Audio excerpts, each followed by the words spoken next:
Welcome to SH science academy. हम अध्याय विद्युत के अभ्यास प्रश्न हल कर रहे हैं।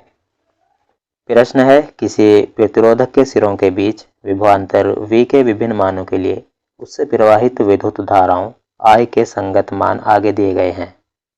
V और I के बीच ग्राफ खींचकर इस प्रतिरोधक का प्रतिरोध ज्ञात कीजिए।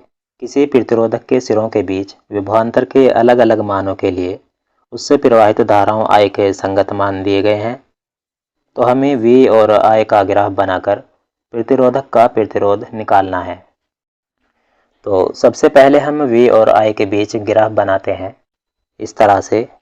इसमें x एक्सिस पर हम करंट को लेंगे और y एक्सिस पर वोल्टेज को। ये एम्पियर में है और ये वोल्ट में है।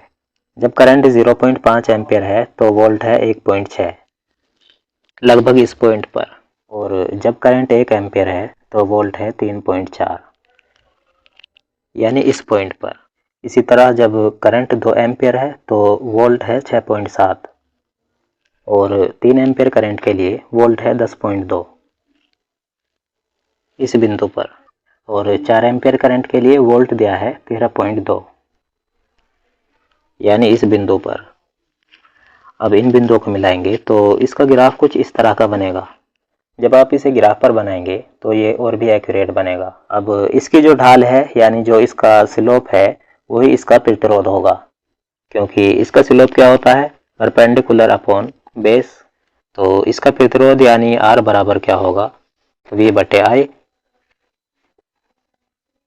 अब क्योंकि हमें इसे ग्राफ से निकालना है तो कोई भी दो वोल्टेज के बीच का अंतर, मान लो 6.7 और 3.4 के बीच का अंतर, ये हो जाएगा हमारा V, और इसके संगत करंट यानी 2 और 1 के बीच का अंतर, ये हो जाएगा हमारा I।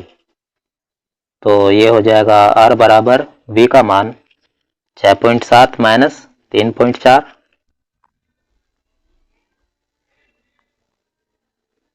और बटे में I का मान 2 माइनस 1। तो R बराबर हो जाएगा 3.3 बटे 1 यानी 3.3 ओम। इस वीडियो में इतना ही। वीडियो अच्छा लगे तो लाइक करें, शेयर करें और चैनल को सब्सक्राइब करें।